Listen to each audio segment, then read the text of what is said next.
Bonjour à toutes et tous, merci d'être là cet après-midi avec nous. Je suis très content d'ouvrir ce webinaire qui est le deuxième d'un cycle de 3 sur les bouleversements économiques générés par la pandémie de coronavirus. C'est un cycle qu'on organise conjointement avec 3 associations, donc d'une part l'Institut Veblen, puis la plateforme Exploring Economics et le réseau Rethinking Economics Belgique. Donc, on est 3 associations qui militons pour repenser l'économie, à la fois comme discipline, mais aussi comme système économique réel. Et bon, là, on pense effectivement que la situation en cours est un moment critique dans lequel il faut analyser ce qui se passe et les options dont on dispose d'un point de vue alternatif, hétérodoxe.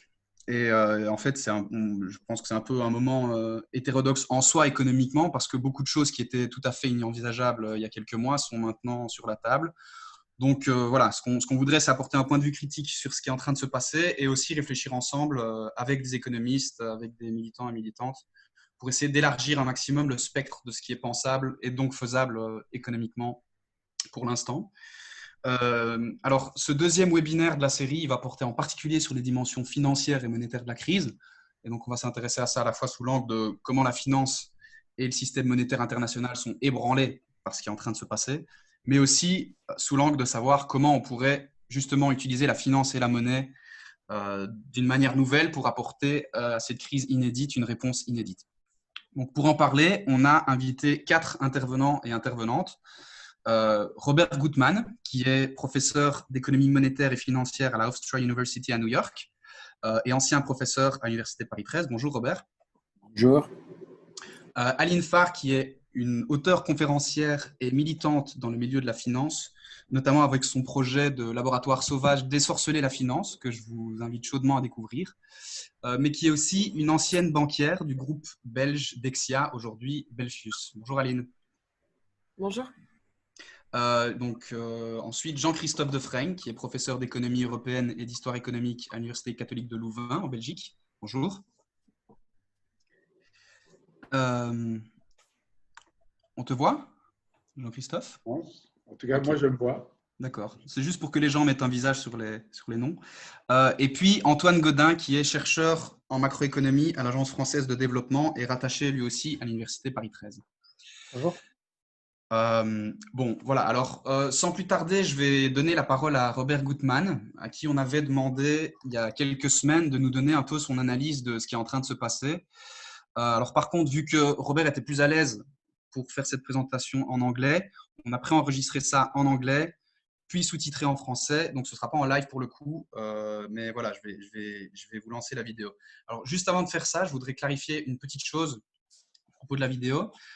C'est bon, donc comme vous allez le voir, Robert va faire une analyse de la crise à travers un prisme théorico-historique assez particulier dans lequel il va utiliser la notion d'onde longue.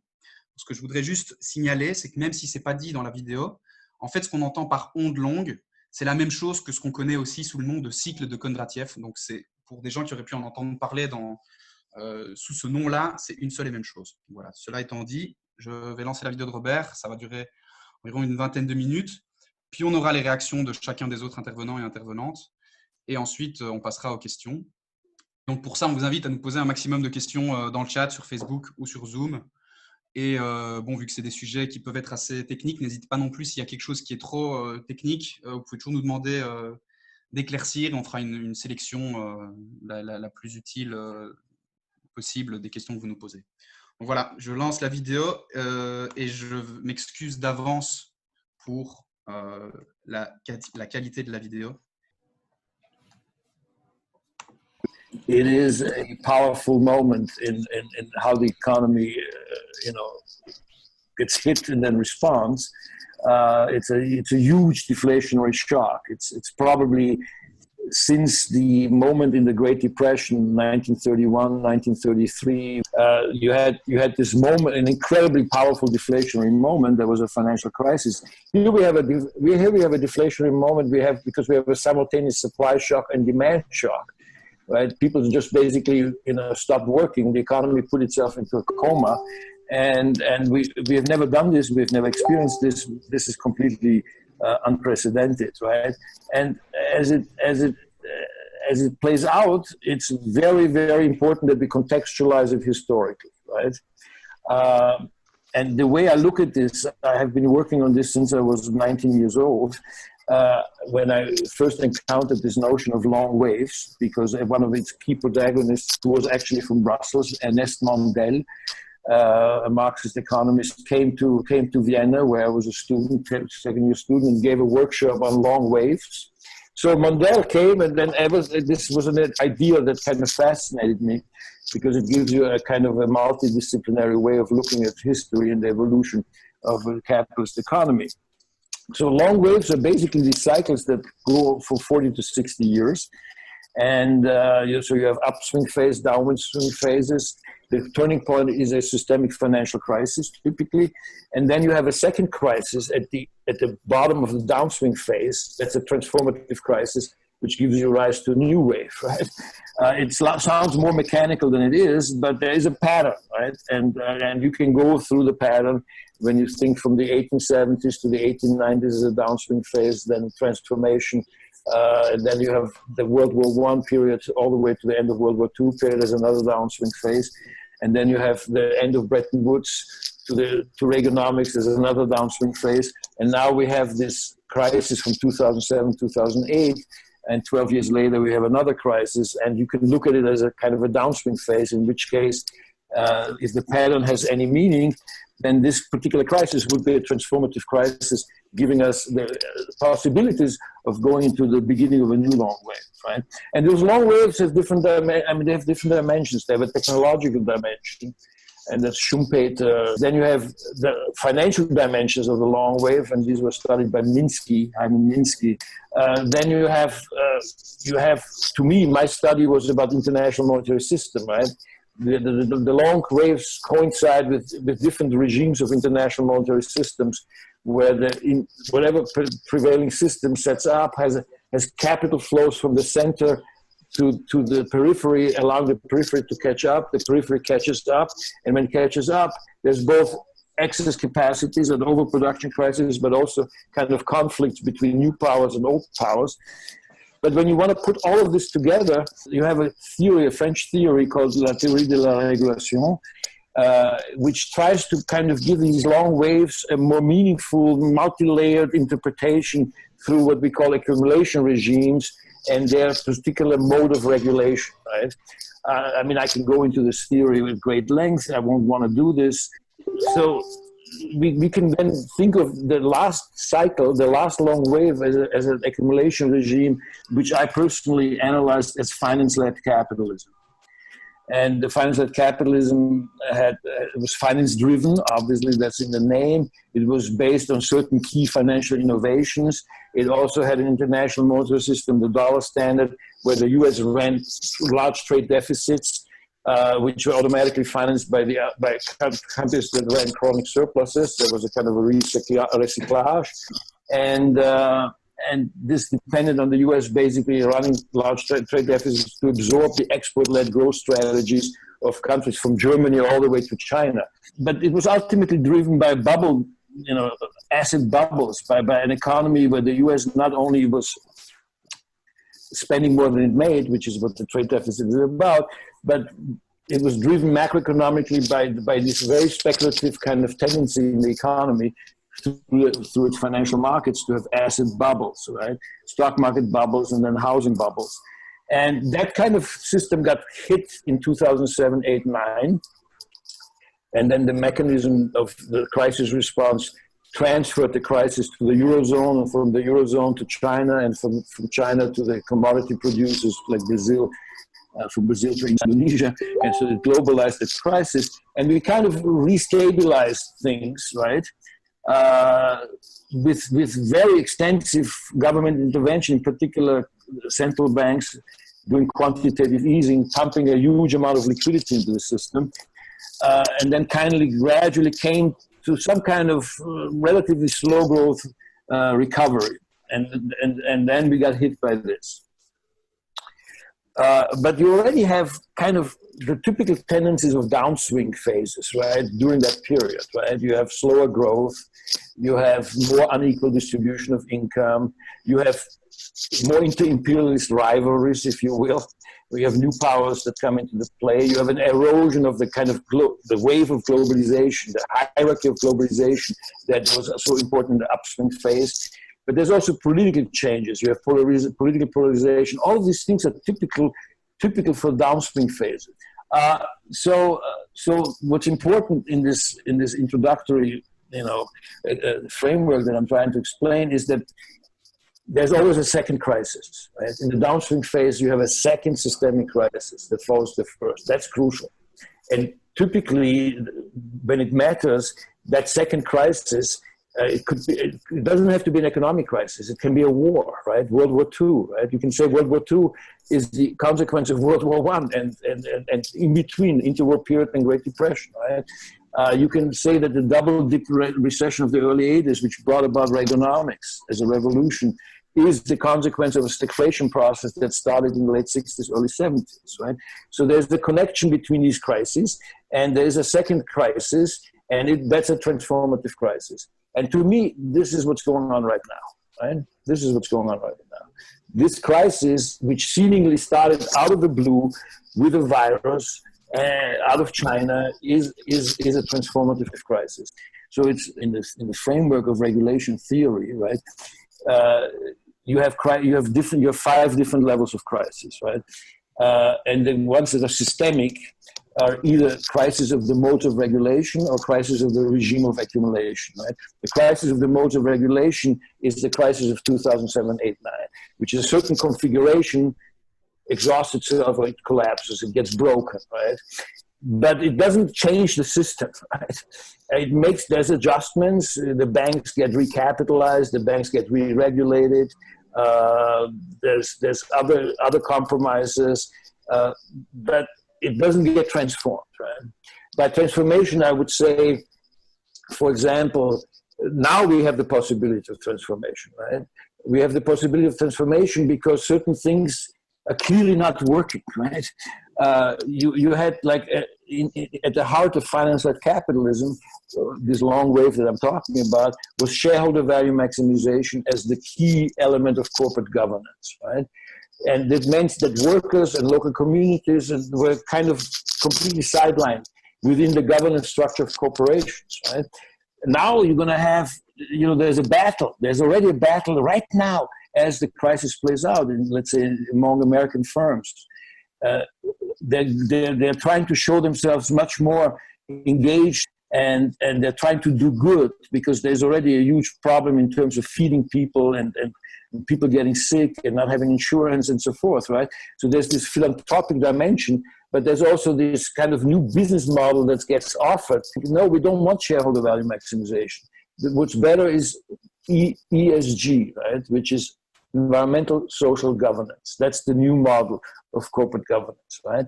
And to me, that's just the beginning of what plays out, which is a kind of a transformative moment in which new elements are getting put in place. Right? And one of the new elements has to do with monetary financing and the re-emergence of the central bank in a different context, right? Back in connection with fiscal policy, getting much more tightly connected, but also, if needs be, bypassing the banking system to do direct lending, and so and this has happened incredibly fast, right? So the US, the crisis started, like the lockdown started on the 9th of March, and the next 2 weeks, the Federal Reserve, the American Central Bank, just laid out a bunch of new programs that were far more radical than the ones that were already radical in 2007, 2008, right? In terms of directly financing corporate bonds, right? Buying them new bonds, right? Directly financing small business loans, bridge loans, and directly financing part of the government in ways it has never done before, right? While at the same time doing unlimited buying of bonds and having a yield curve control where it fixes basically the interest rate of 30-year bonds and the 10-year bonds at an incredibly low level, right? This is more radical than what the Fed did in any time of its existence, right? And so these are indications, right, of transformative change. Right? Now, it's very important that we understand two things. Right? One is that this is not a thing that goes away fast. Right? This is a process of 2-3 years at least. Right? There's no, I mean, people, economists should discuss, should it be a V recovery or a U recovery, or is it, God forbid, an L? That's ridiculous, right? That's just a complete misunderstanding of where we are, right? We're not in a recession, right? We're not in a classic depression either, but we are in a very profound, deep crisis, subject to what used to be, what is the most intense deflationary shock we've ever experienced, right? So this doesn't go away, right? So what is now at hand is, how do you manage this crisis, right? And what comes out of this crisis? And that's a pretty complicated set of questions right there, right? Because eventually, of course, you can't reopen just like that. Nobody can reopen like that. This is going to be a trial and error process, right? You have to flatten two curves at the same time. You have to flatten the public health curve, which the public healthcare system, even in a stronger country as Germany, has its limits, right? In Belgium, it has its limits. Now, eventually, we're going to have a vaccine or we have some treatment, but that's not going to happen for a while, right? And even if you get that, you have to then have it for 7-8 billion people. So until then, the virus is relentless, right? And whenever you open up, you're going to have to open up and see the virus move. And so you have to figure out, it's going to be this dialectical relationship with the virus and the public health system and social behavior that follows the virus and adjusts to the virus, right? That's going to keep people very, very busy.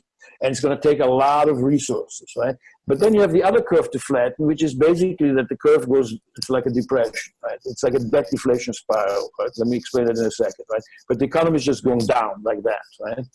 And you have 35% unemployment, perhaps, right, at the end of this. You have, half of all businesses facing bankruptcy. Right?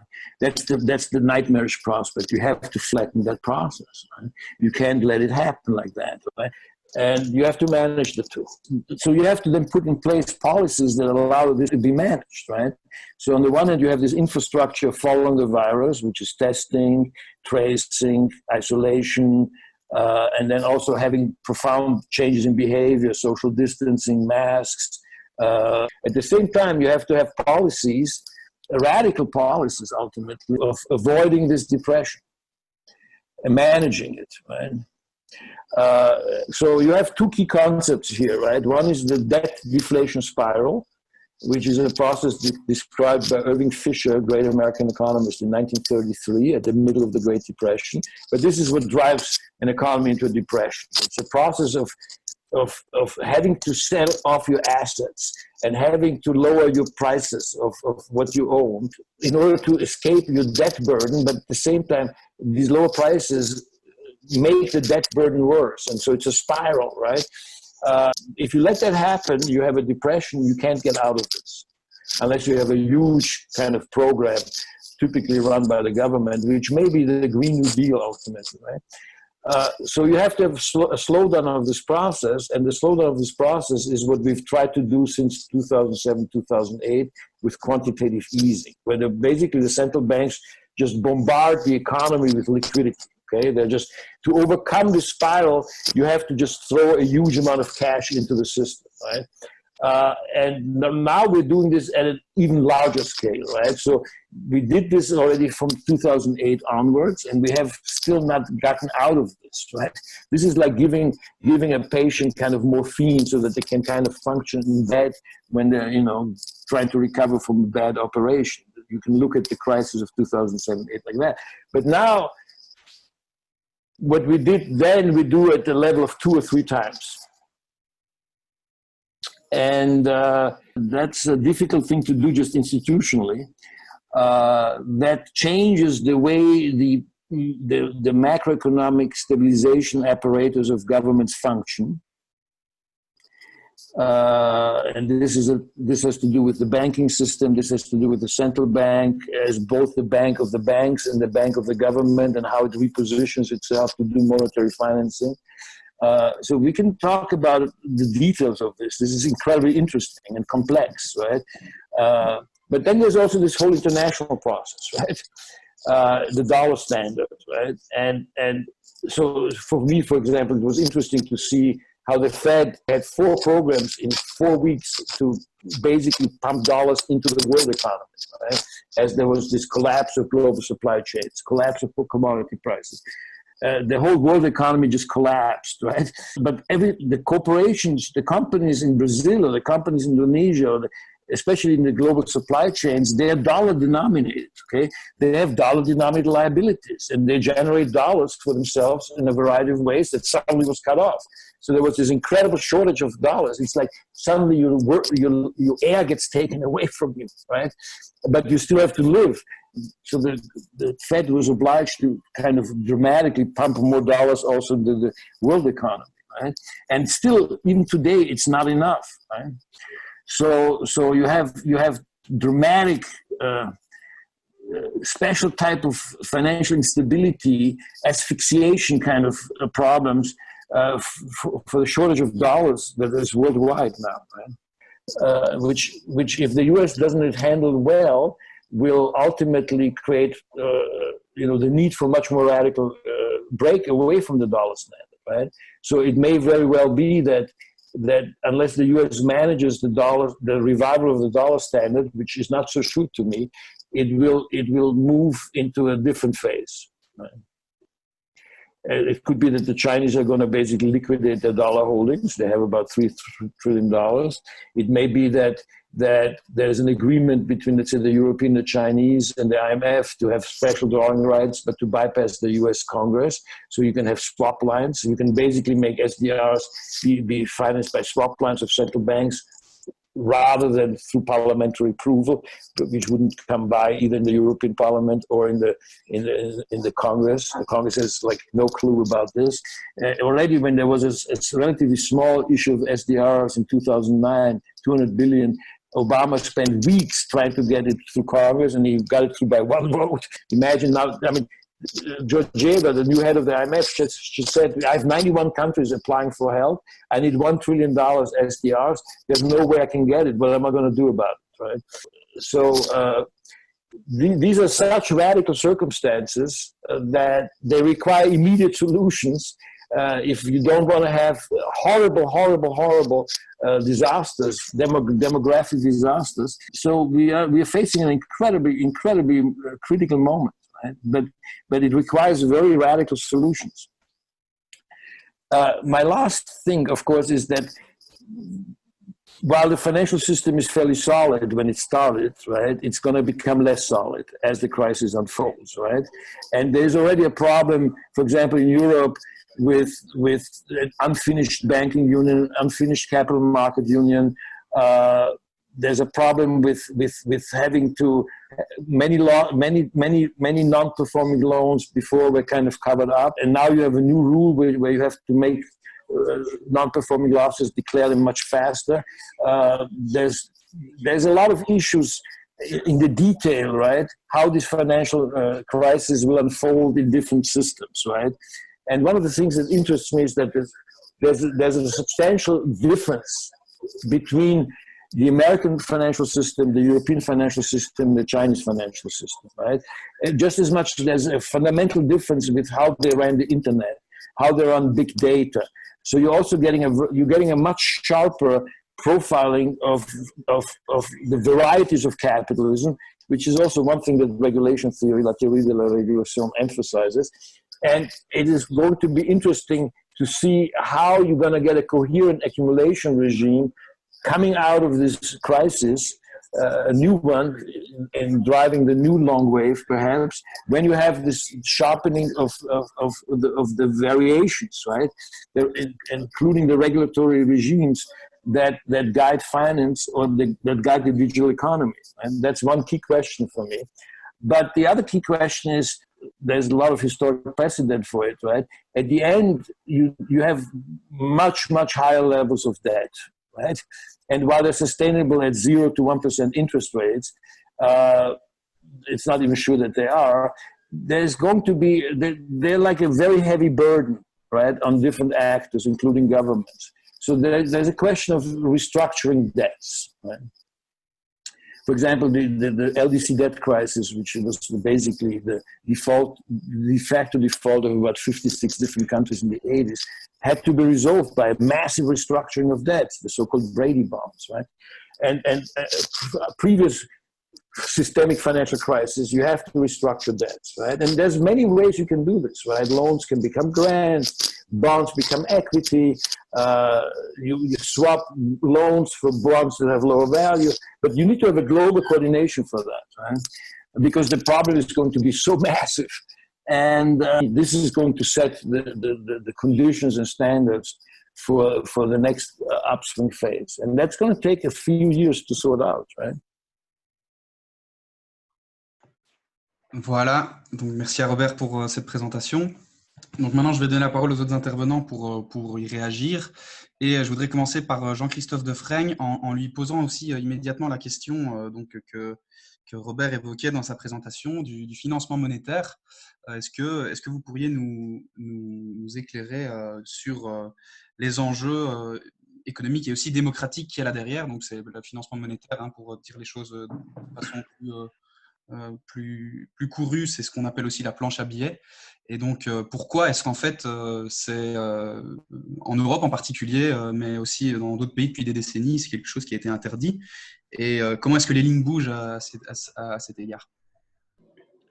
Oui, alors il y a deux choses. D'abord, si on prend un peu la théorie des ondes longues de chez Mandel, dont on parlait, c'est assez intéressant de lire dans le troisième âge du capitalisme les chapitres qui s'y rapportent, notamment parce qu'il y a un débat entre Kondratiev et Trotsky sur la phase descendante, donc les périodes de dépression longue, où Kondratiev pense qu'il y a des mécanismes récurrents automatiques qui relancent une période de croissance, et Trotsky dit qu'il y a des éléments géopolitiques et politiques qui sont nécessaires pour relancer cette phase de croissance. Par exemple, pour faire face à la crise des années 30 et pour restaurer le taux de profit des entreprises allemandes, il y a un changement politique, c'est-à-dire lorsqu'une partie de la grande bourgeoisie allemande va soutenir le nazisme qui élimine les organisations ouvrières, permettant d'imposer des réductions de salaire, des exploitations plus accrues, et aussi de faire un programme de relance des armements et de pillage des économies de l'Europe. Et il faut une dictature militaire, en fait, pour avoir un changement de rapport de force qui permet de restaurer le taux de profit des firmes allemandes. Et c'est d'ailleurs dans ce sens-là que Trotsky et Mandel considèrent que le capitalisme est responsable pour la Deuxième Guerre mondiale et en partie pour l'avènement du nazisme, qui est en fait une politique qui vise à résoudre un problème. Alors, il est résolu d'une autre manière aux États-Unis, mais même aux États-Unis, le New Deal ne va pas sortir par les dépenses publiques les États-Unis de la récession. Les chiffres sont quand même assez clairs, malgré les différentes actions, la Tennessee Valley Authority, le Wagner Act, etc., qui se font entre 1933 et 1938. En 1938, il y a une deuxième récession qui a lieu aux États-Unis. Et ce qui sort vraiment l'économie américaine de la crise en 1938, c'est en fait en 1940, avec le Land and Lease Act et le réarmement militaire de la Grande-Bretagne et des États-Unis, qui fournit un très grand débouché à l'industrie américaine. Alors voilà, si on voit ça comme ça, il faut quand même comprendre que sans ce contexte géopolitique, il n'y aurait pas eu le système que l'école de régulation appellerait fordiste, qui a nécessité, pour y arriver, la Deuxième Guerre mondiale et ses dizaines de millions de morts. Je dis ça aussi parce que je suis peut-être un petit peu plus pessimiste que Robert, dans le sens où je pense qu'aujourd'hui, des pressions protectionnistes et très nationalistes existent et qu'elles sont présentes politiquement pour trouver une issue dans la crise qui ne va pas seulement être un New Green Deal ou une recomposition sociale, mais par exemple un affrontement beaucoup plus dur entre la Chine et les États-Unis, notamment avec du decoupling, du reshoring, des relances des dépenses militaires, un mercantilisme militaire défendu par l'administration Trump et qui avait déjà commencé sous Obama, si on regarde les chiffres, donc qui sont beaucoup plus inquiétants. Alors, en ce qui concerne la création monétaire comme sortie de crise financée par la planche à billets, d'abord, il faut quand même savoir que ça a été en partie fait. Hein. Ça s'est fait, je suis d'accord avec Robert, à une échelle beaucoup plus importante aujourd'hui qu'en 2008, mais le quantitative easing, c'est de la planche à billets indirecte. Vous avez eu aussi la possibilité pour les États de savoir qu'en émettant des obligations, il y aura un marché secondaire pour que les banques centrales rachètent ces obligations.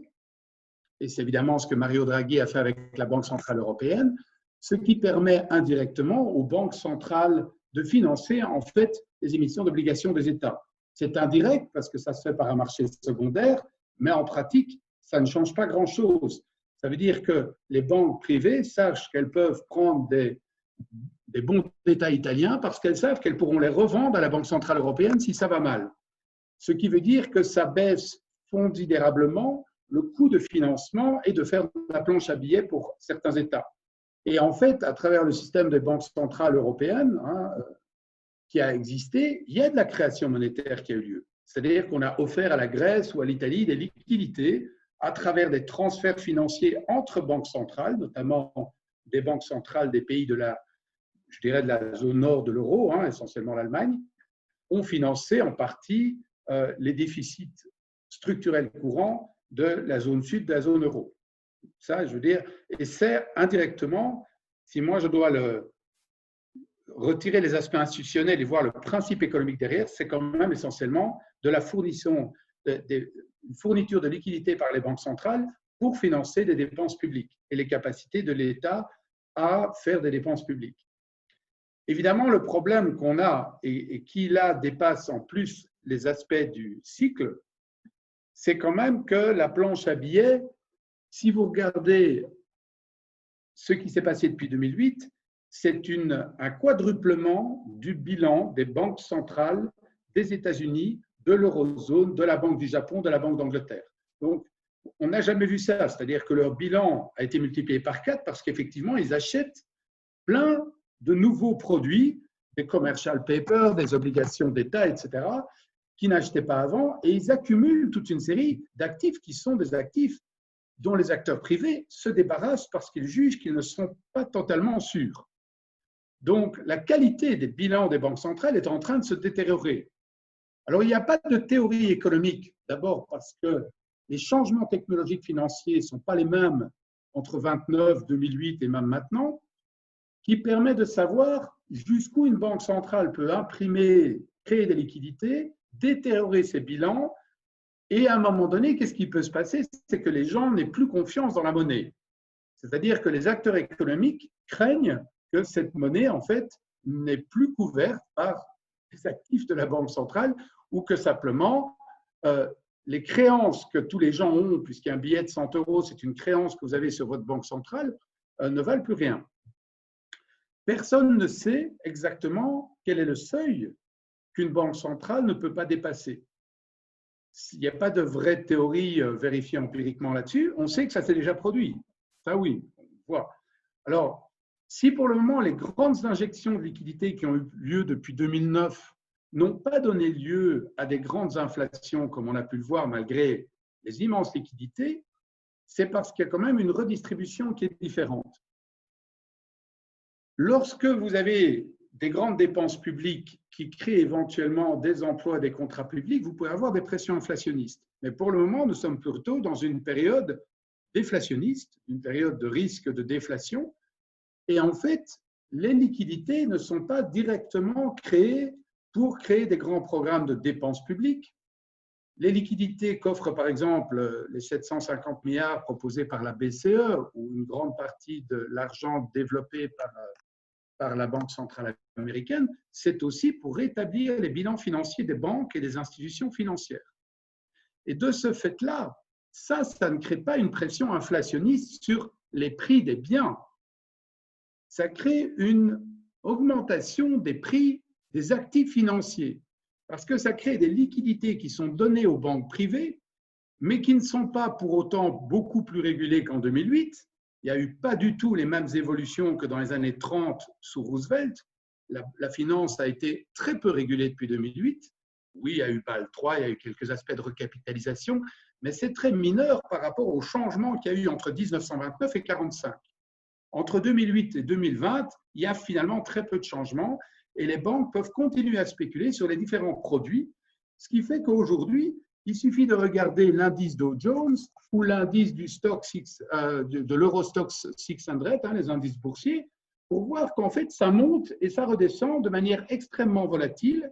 Et on voit ça aussi sur certains prix de matières premières et on voit ça aussi sur même l'immobilier, où en fait, il y a des bulles en permanence parce qu'il y a une très grande volatilité liée au fait que les acteurs financiers reçoivent des liquidités des banques centrales et les utilisent pour faire des arbitrages, pas pour créer une croissance économique, mais simplement pour arbitrer leur portefeuille financier. Et ça, évidemment, ça ne crée pas de l'inflation, on a toujours une déflation, sauf évidemment pour les actifs financiers, qui, eux, voient des montées et des descentes très, très instables.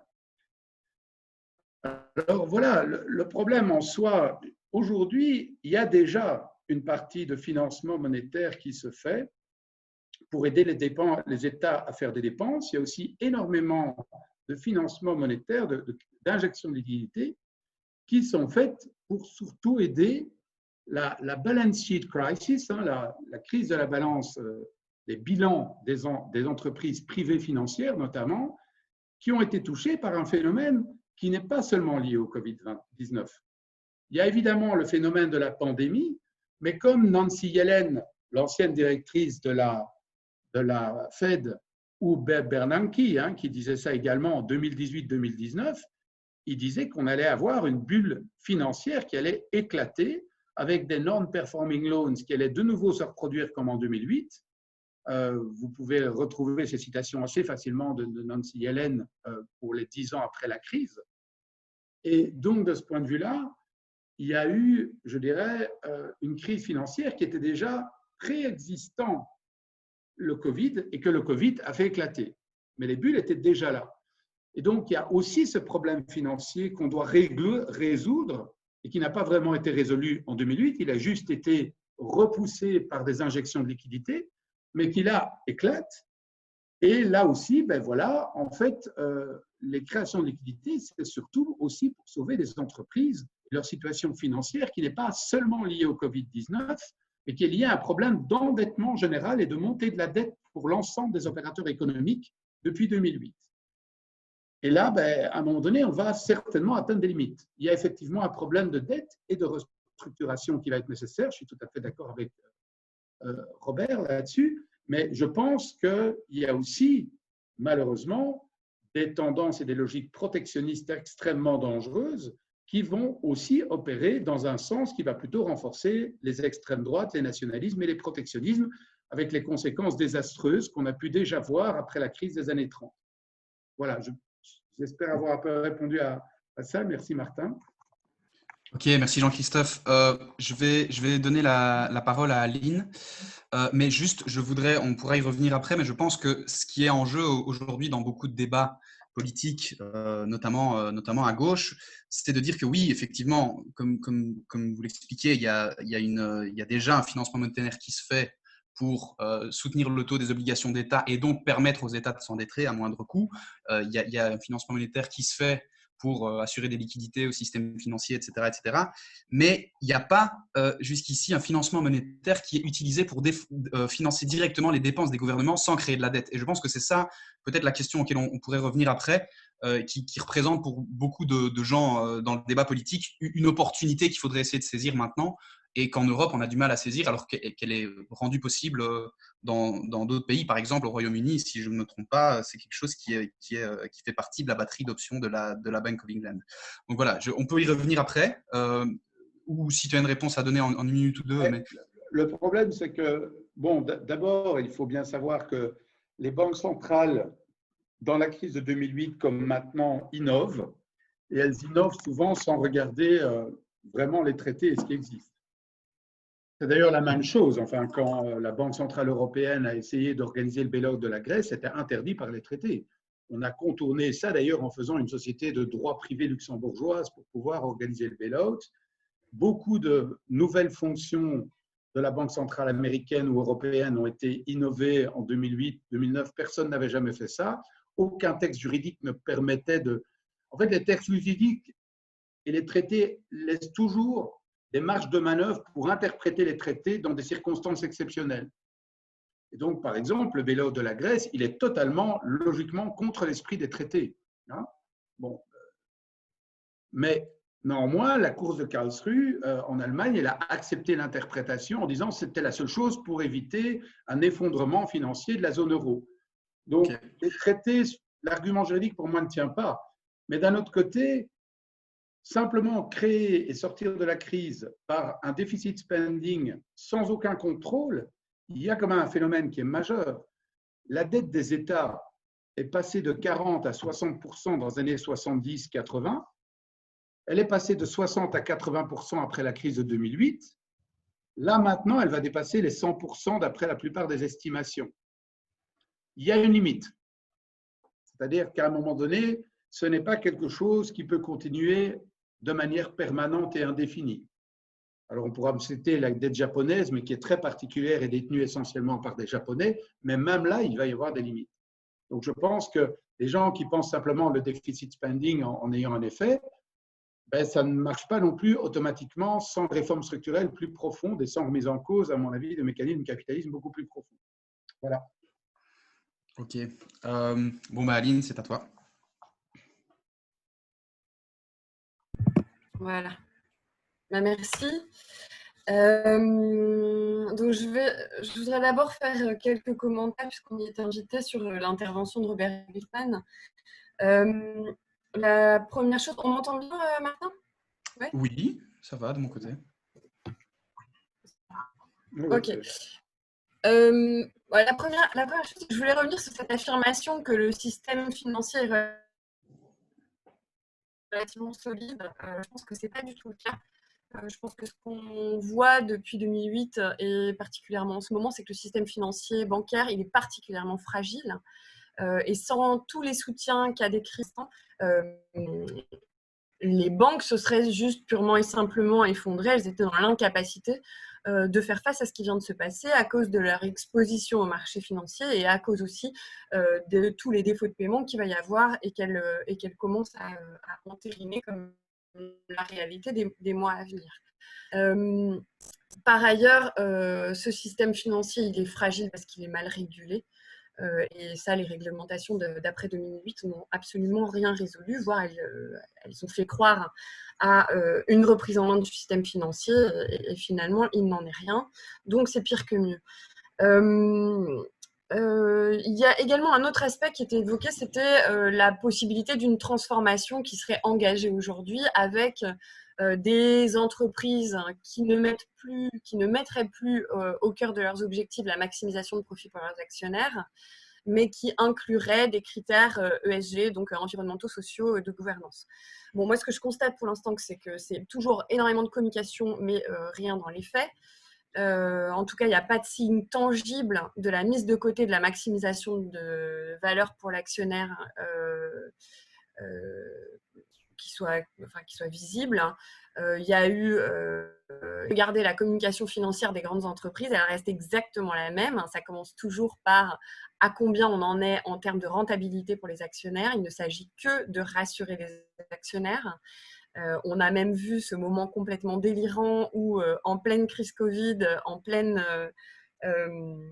plein confinement, arrêt d'activité, où on parle de explosion de la pauvreté dans des pays soi-disant développés, on vient nous expliquer que si, les grandes entreprises vont quand même payer des dividendes parce que il faut bien servir les actionnaires. Donc pour moi, il n'y a vraiment pas du tout de remise en question sérieuse de cette primauté de la maximisation de valeur pour l'actionnaire, et c'est un vrai problème.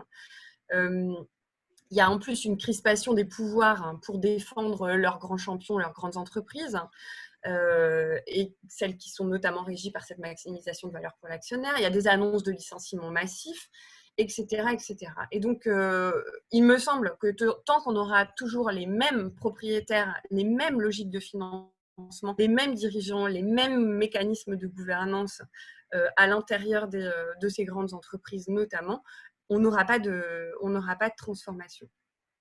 L'autre chose que je voudrais dire, c'est que aujourd'hui, et comme à chaque nouvelle crise capitaliste, hein, puisque c'est un système qui fonctionne aux crises, hein, ça on nous l'a bien expliqué, Robert Gutmann nous l'a bien expliqué, comme à chaque nouvelle crise, en fait, le capital qui est accumulé, et qui est accumulé en plus dans des proportions complètement délirantes, hein, avec une accélération depuis quelques années, il cherche de nouveaux débouchés.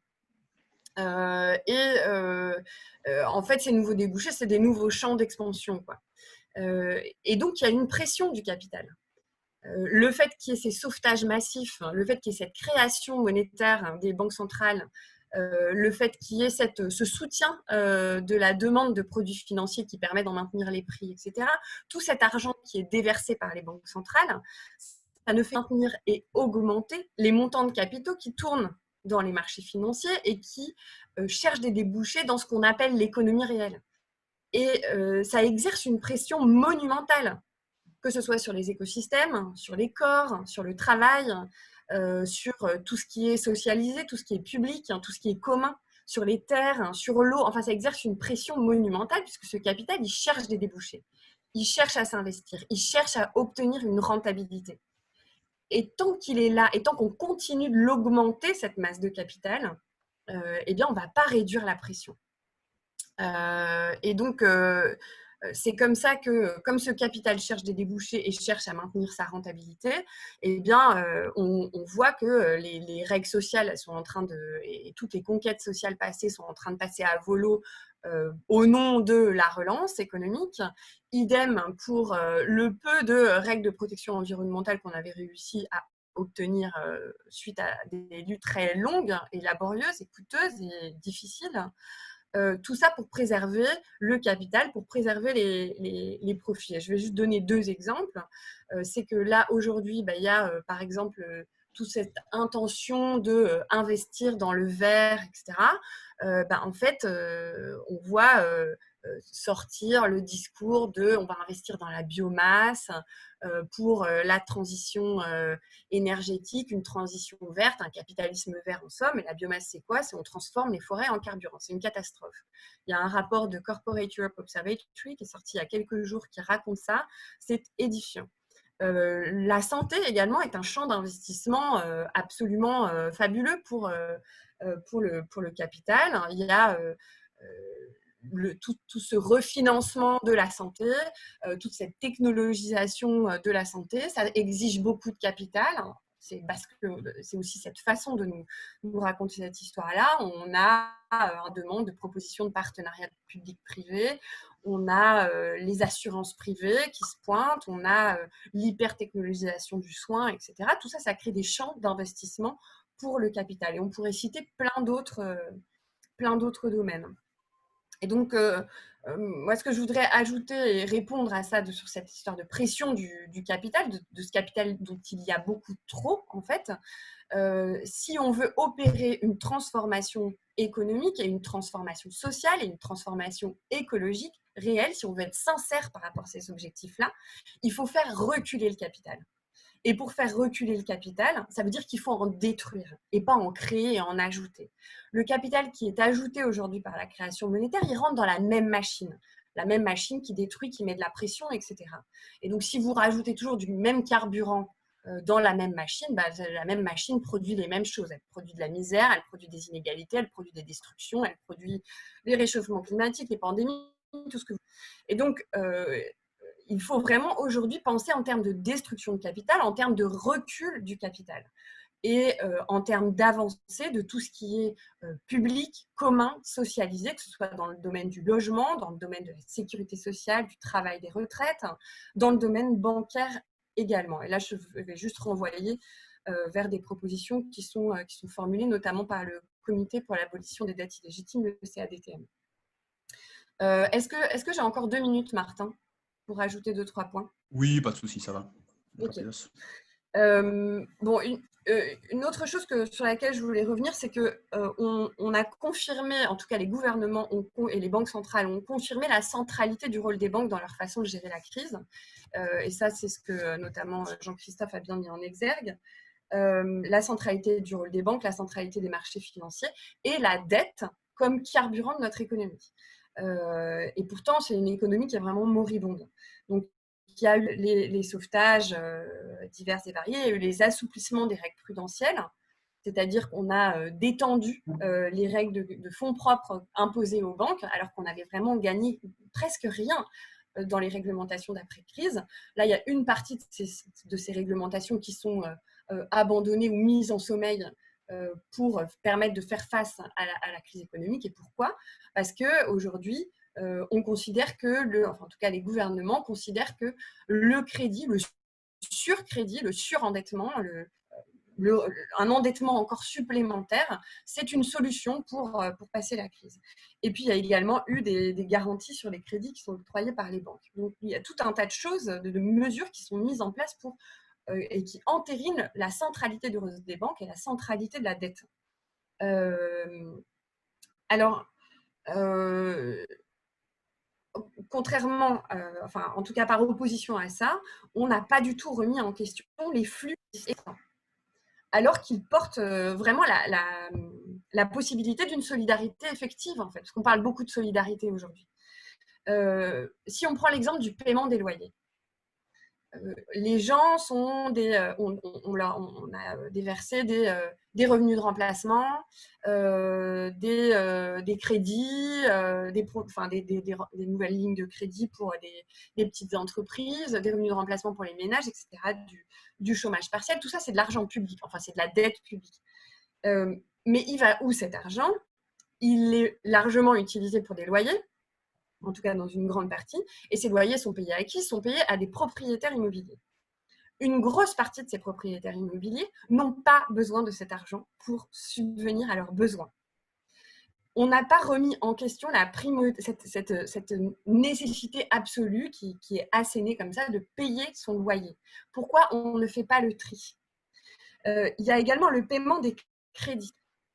Tous ces revenus de remplacement payés par le public et dont on va demander à la population de porter le coût, tous ces remboursements de crédit, ils sont là pour maintenir le système bancaire et pour lui éviter la faillite. Mais est-ce qu'on ne peut pas poser les questions en d'autres termes ? C'est-à-dire pour permettre aux petites entreprises dont on veut absolument qu'elles restent en vie, qu'elles continuent d'employer, puisque ce sont les premières pourvoyeuses d'emploi de nos économies, si on veut absolument qu'elles restent en vie, pourquoi est-ce qu'on ne les libère pas de leur remboursement de crédit si elles n'en ont pas la possibilité ? Les banques vont faire des pertes, et alors, que faire ? Eh bien, les grandes banques, à 2/3, sont financées par de la dette, elles empruntent sur les marchés financiers. Et qui est actif sur les marchés financiers ? En grande majorité, des gens qui détiennent beaucoup de capital. Ces gens sont en mesure d'absorber ces pertes. Troisième exemple, le paiement des factures. Le paiement des factures d'eau, le paiement des factures d'électricité. À qui est-ce qu'on fait ça ? En tant que particulier, en tant qu'entreprise. Le paiement de factures de petites entreprises vers des très grosses.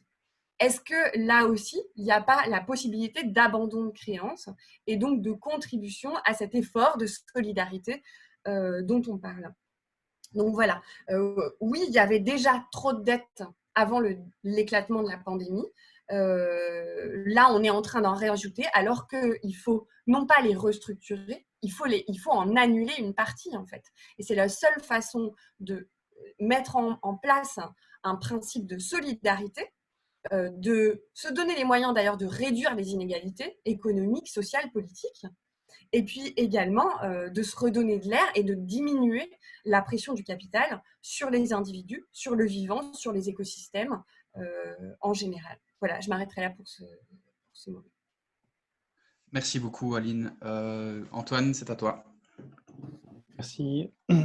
Très intéressant cette discussion, et donc je suis vraiment content de pouvoir être là. Moi, ce que je vais faire, c'est que je vais continuer aussi le débat autour des aspects plutôt internationaux et technologiques.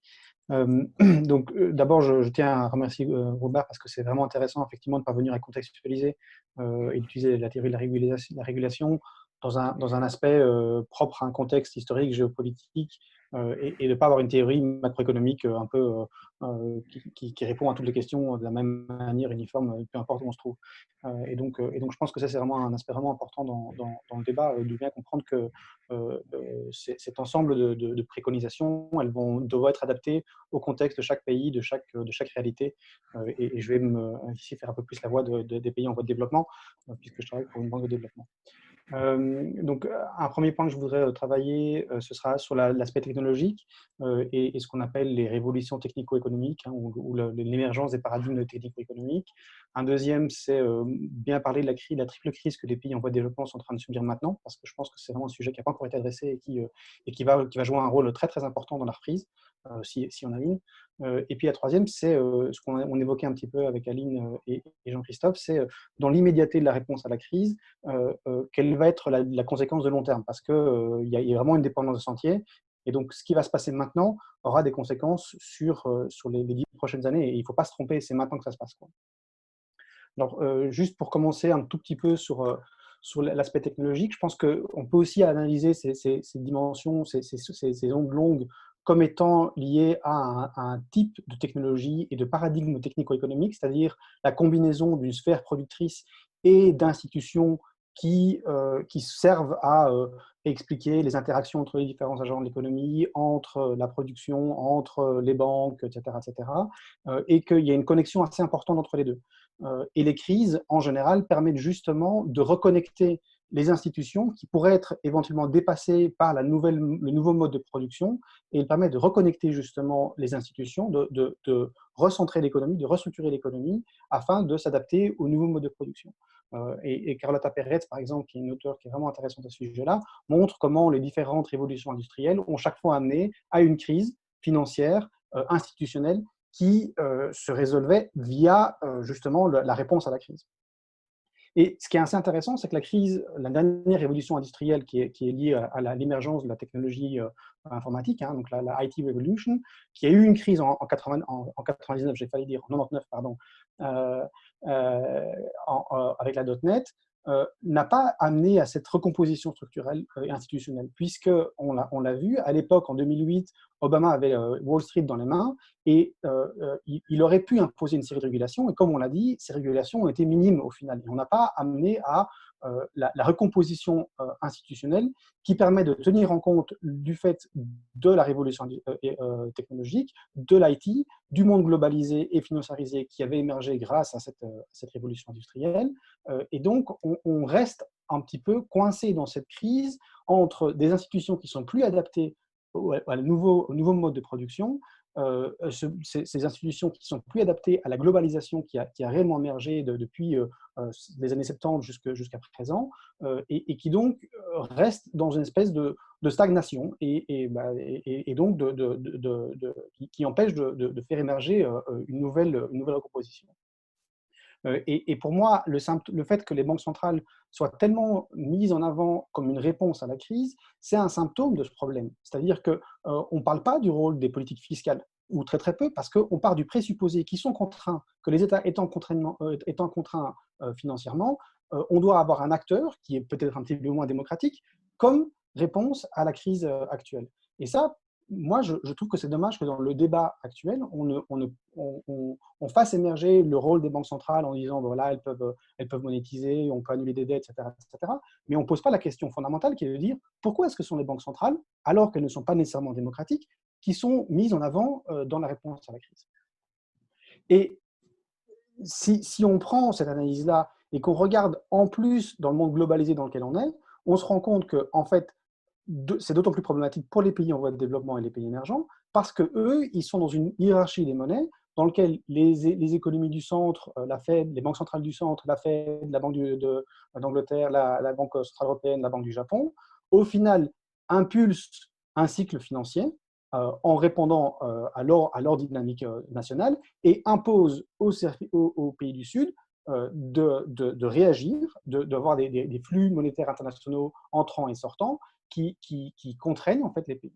Et c'est vraiment typiquement ce qui s'est passé cette fois-ci, c'est-à-dire que suite à la crise qui a émergé, on rappelle, en Chine et puis après en Europe, on a vu un changement sur l'appétit au risque dans les marchés internationaux et des flux massifs, 5 fois plus importants là sur les 3 derniers mois par rapport à la crise de 2008, des flux massifs qui ont quitté les économies en voie de développement émergentes vers les économies du centre. Et ça, c'est incommensurable. Hein. Je veux dire, 5 fois ce qui s'est passé en 2008, c'est vraiment quelque chose qui est extrêmement important. La conséquence de ça, c'est qu'on a eu des dépréciations très importantes des monnaies dans le Sud. Le Reich brésilien a perdu 30%. En Afrique du Sud, on a vu moins 20%. Au Mexique, c'est moins 20% aussi. En Colombie, c'est très important. En plus, c'est combiné avec un prix du pétrole qui est extrêmement bas et qui donc renforce encore plus ces phénomènes de dépréciation sur les pays émergents. Et donc, ce qu'on observe, c'est qu'on a déjà une grosse pression financière qui émerge sur les pays émergents et en voie de développement, combiné avec une augmentation des dépenses gouvernementales, puisqu'il faut répondre à la crise sanitaire, parce qu'en plus, il y a des réponses fiscales au confinement et à la crise économique, avec une réduction des recettes, puisqu'il y a une récession, il y a moins d'import et export, il y a éventuellement moins de royalties qui sont liées aux exportations de pétrole. Et donc, ce qu'on observe, c'est que les pays, les États dans le Sud se retrouvent beaucoup plus fragiles, un, sous pression à cause des marchés internationaux, deux, sous pression à cause de leur déficit et éventuellement de leur dette. On a observé des augmentations des spreads entre les taux des pays en voie de développement et des pays dans le centre, enfin dans les économies centrées sous-développées. Et donc, on se rend compte qu'on a une crise de la dette qui émerge aussi au niveau de la dette publique dans le Sud, en plus de la crise de la dette qui est clairement en train d'émerger dans les pays développés. Et ça a des impacts sociaux très, très importants. Hein. Le PNUD nous montre que pour la première fois dans l'histoire de l'Human Development Index, de l'indice de développement humain, on va avoir une régression de cet indicateur. Alors, on peut critiquer pendant plein de temps l'indicateur et je ne vais pas le défendre, mais malgré tout, c'est assez intéressant de se rendre compte que les conséquences sociales de la crise, déjà actuellement, alors qu'on n'est qu'à 3 mois de début de crise, et qu'on n'a pas encore une crise Covid qui est en plein effet dans les pays du Sud, notamment en Amérique latine ou en Afrique subsaharienne, on a déjà des conséquences sociales très, très importantes. Donc, on se rend compte qu'au-delà de l'aspect financier, des conséquences réelles dans le Sud. Et si on loupe l'inclusion et la réponse aux pays du Sud dans cette réponse à la crise, on va perdre une très grande partie de la population humaine. Pourquoi est-ce que je dis ça que c'est important? C'est aussi parce que on nous parle maintenant effectivement de green recovery. Hein, donc on va sortir de la crise en faisant le Green New Deal, en faisant différentes politiques vertes. On en parle beaucoup. En pratique, on n'en voit pas grand-chose.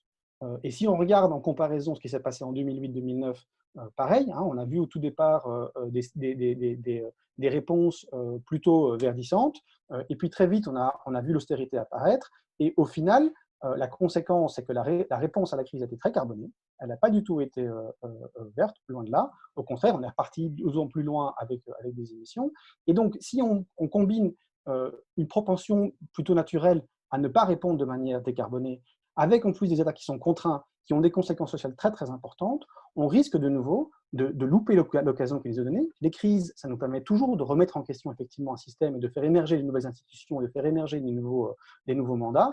On risque de perdre cette opportunité pour retomber dans ce qu'on faisait auparavant et avoir perdu de nouveau 10 ans. Et ce qui est important là derrière, c'est que malheureusement, la réponse à la crise écologique, elle va avoir lieu d'une manière ou d'une autre. Soit on a une réponse qui est décidée et concertée avec une transition bas carbone, avec une réponse de justice sociale et avec une volonté d'avoir une croissance ou décroissance, mais en tout cas une réponse inclusive. Si cette réponse décidée n'apparaît pas, on aura une réponse imposée. Parce que de toute façon, le changement climatique aura lieu et les tensions qui auront lieu, les crises qui émergeront du changement climatique seront là qu'on le veuille ou non. Donc, c'est maintenant l'occasion de le faire. Maintenant, effectivement, on voit qu'il y a des fenêtres d'opportunité qui s'ouvrent. On se rend compte que les banques centrales permettent de sortir de leur mandat, de remettre en question effectivement leur rôle de neutralité. On se rend compte qu'il y a des possibilités d'annulation de dette. Hein. On en a parlé, le Club de Paris a annoncé éventuellement des possibilités d'annulation de dette ou en tout cas de report des paiements d'intérêts sur les dettes publiques. Donc, on voit qu'effectivement, il y a des réponses non conventionnelles qui émergent. Il s'agit maintenant de les concrétiser, de les faire émerger de manière durable et stable. Et c'est là où je pense que je reste un peu plus prudent que ce que Robert pouvait indiquer aussi, c'est-à-dire qu'effectivement, on voit des signaux faibles qui peuvent émerger. Il n'y a encore aucune garantie que ces signaux faibles seront concrétisés de manière vraiment durable, quoi. Donc, pour l'instant, si on ne prend pas ça à bras-le-corps, je pense que malheureusement, on va retomber dans la réponse qu'on a vue en 2008-2009 et donc retourner sur 10 prochaines années de stagnation plus ou moins contrôlée en Europe et dans les pays développés. Éventuellement un peu de croissance en Asie, on se rend compte que la croissance continue à avoir. Une décade, une décennie perdue en Amérique latine et une Afrique qui va être mise sous pression de manière de plus en plus importante. Et donc, les prospects sont quand même pas nécessairement, les perspectives, pardon, sont pas nécessairement positives pour l'instant. Et donc, je pense il faut au contraire continuer à pousser pour faire émerger des sujets de justice sociale, des sujets de transition écologique. Sinon, on retourne pour une décennie perdue. Voilà.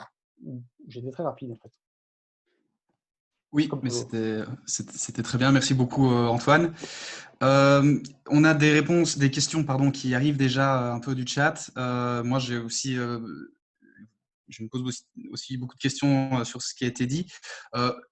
Je vais, avant de passer vraiment aux questions, j'aimerais quand même d'abord, parce que Jean-Christophe Defraigne avait préparé quelque chose aussi sur comment est-ce que ça se traduit aussi à l'intérieur de l'Union européenne, du marché unique de l'économie capitaliste européenne. Et donc, je vais lui donner la parole et puis on passera à des questions un peu plus participatives. Voilà.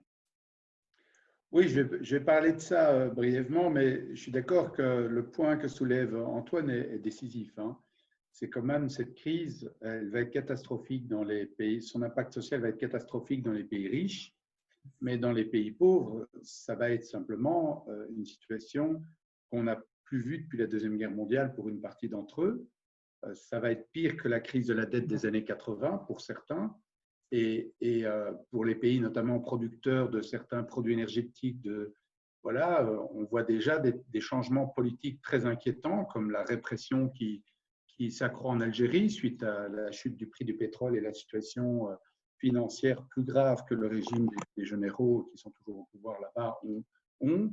Et on peut s'attendre à ça dans des dizaines de pays, c'est-à-dire des révoltes, des troubles, et puis aussi des appareils d'État qui vont être plus répressifs et qui vont changer politiquement.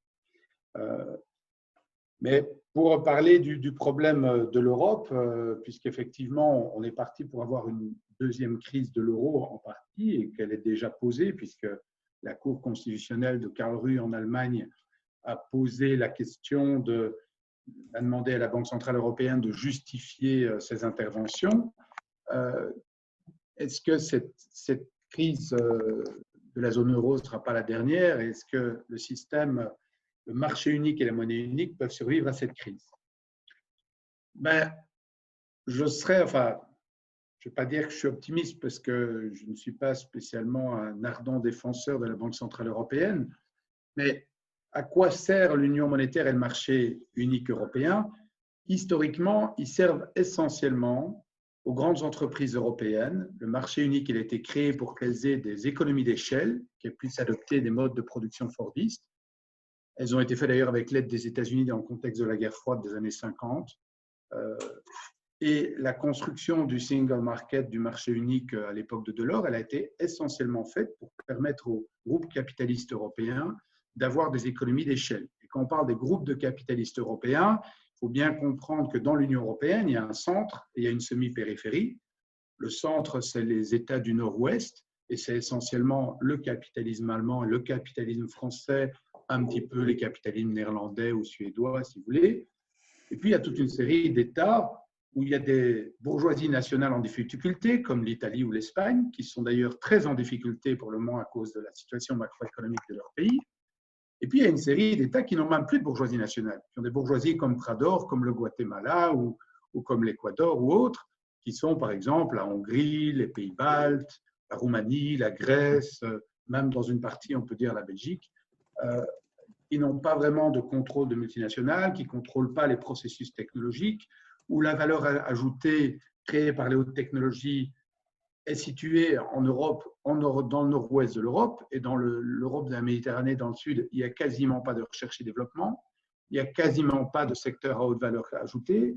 Ces États sont cantonnés dans le sud et l'est de l'Europe à des tâches d'assemblage ou de services de basse intensité technologique comme le tourisme ou de produits agricoles. Donc, c'est une Europe qui n'est pas tellement plus égale que les États-Unis face au Mexique. Et si on regarde d'ailleurs des indices de développement humain, il y a plus de différence entre la Suède et la Bulgarie qu'entre les États-Unis et le Mexique. En termes d'écarts salariaux, etc., il y a des pays qui sont des pays du tiers-monde dans l'Union européenne. Il y a des pays qui, au contraire, sont partie des plus avancés. Et l'Union européenne a toujours été un outil pour les grandes multinationales du nord-ouest de l'Europe pour dominer les économies des autres petits pays, comme d'ailleurs NAFTA ou d'autres sont des outils pour le capitalisme américain de plus dominer l'économie mexicaine, en quoi et d'utiliser la main-d'œuvre mexicaine plus facilement. La zone euro a aussi quand même cette fonction principale. La zone euro permet aux grandes entreprises du nord de la zone euro, particulièrement de l'Allemagne, qui est la plus grande bénéficiaire, selon toutes les études qui ont été montrées, c'est l'Allemagne, c'est les entreprises allemandes, de pouvoir faire une croissance allemande tirée par les exportations et sans avoir une appréciation de la monnaie allemande, puisque je dirais que le surplus commercial allemand est dilué dans la zone euro. Ce qui veut dire que l'Allemagne reste compétitive non seulement dans le sud de la zone euro, parce que sa monnaie ne s'apprécie pas, mais vis-à-vis du reste du monde, vis-à-vis de la Chine, du Japon, parce qu'elle peut exporter vis-à-vis du reste du monde avec une monnaie qui ne s'apprécie pas autant que son surplus commercial grâce au déficit commercial du sud de la zone euro, c'est-à-dire de l'Italie, de l'Espagne, de la Grèce, en partie de la France aussi, qui permet de tempérer le surplus commercial allemand. Alors, la presse populiste allemande et toute une série de politiciens conservateurs allemands font semblant que, en fait, vraiment, les États du Sud ont une mauvaise éthique, qui ne sont pas assez protestants, je cite certains articles, qui n'ont pas la bonne éthique du capitalisme et que ce sont des cigales pendant que les fourmis du Nord travaillent très dur. Bon, ces visions qui n'ont aucune, je dirais, qui n'ont aucun fondement scientifique, qui sont totalement, je dirais même nauséabondes parce qu'elles rappellent des discours assez sombres qu'ont connu l'Europe du Nord dans le passé, où on a des sortes d'analyses ethnico-religieuses de pourquoi le capitalisme se développe mieux dans le nord de l'Europe. Mais en pratique, le succès de l'économie du nord de la zone euro, il existe parce qu'il y a un déficit commercial du sud de la zone euro qui consomme. C'est donc un système parfaitement complémentaire. Et c'est d'ailleurs pour ça qu'il a des chances de tenir. Parce que là, vous regardez la position de la BDI aujourd'hui, l'association patronale allemande, elle est pour des transferts de solidarité vers le sud de la zone euro. Parce qu'elle comprend bien que ce qui serait le pire pour le capitalisme allemand, ce serait d'avoir un éclatement de la zone euro qui augmenterait de tout d'un coup, qui ferait apprécier la monnaie allemande et qui rendrait les produits allemands moins compétitifs sur tous les marchés mondiaux. Que deuxièmement, la plupart des marchés mondiaux en dehors de l'Europe deviennent de plus en plus protectionnistes, qu'il s'agisse des États-Unis, du Japon ou de la Chine, et qu'il y a une lutte de plus en plus dure en dehors de l'Europe pour avoir l'accès à certains de ces marchés à travers des grands programmes financiers que l'administration Trump peut utiliser ou que la route de la soie chinoise met en place, c'est-à-dire des grands programmes où les États interviennent pour aider à trouver des débouchés à leur firme nationale pour l'État chinois ou pour l'État japonais ou pour l'État américain, évidemment. L'État allemand trouve que quand même le marché unique et la zone euro, c'est quand même, en période de crise et de montée du protectionnisme, la meilleure garantie de survie d'avoir un marché relativement protégé par rapport à la concurrence internationale. Et donc le marché unique et la monnaie unique, bien sûr, il y a des tensions au sein de la société allemande, et il y a évidemment une extrême droite allemande qui, je dirais, pense essentiellement à dire on ne va pas payer pour les pays du Sud. Mais la plupart des milieux dirigeants patronaux allemands, ils savent quand même que le marché unique et la monnaie unique est essentiel pour l'avenir du capitalisme allemand. Et je pourrais dire, dans une moindre mesure, les capitalistes français raisonnent exactement de la même manière, les capitalistes néerlandais, qui sont beaucoup plus petits, ou suédois raisonnent à peu près dans ces mêmes logiques par rapport à l'existence du marché unique. Donc, la question maintenant est de savoir comment, en fait, on va régler le problème de l'endettement des pays du Sud, de la zone euro et du Sud et de l'Est de l'Union européenne. Parce que la dette publique italienne, d'après les estimations officielles du gouvernement italien, elle va passer de 137 à 155% du PIB rien que cette année. Et probablement que c'est une vision trop optimiste, donc on peut dépasser les 160% de dette. Dans cette situation-là, la dette publique italienne sera comme celle de la Grèce juste avant la crise de la dette grecque.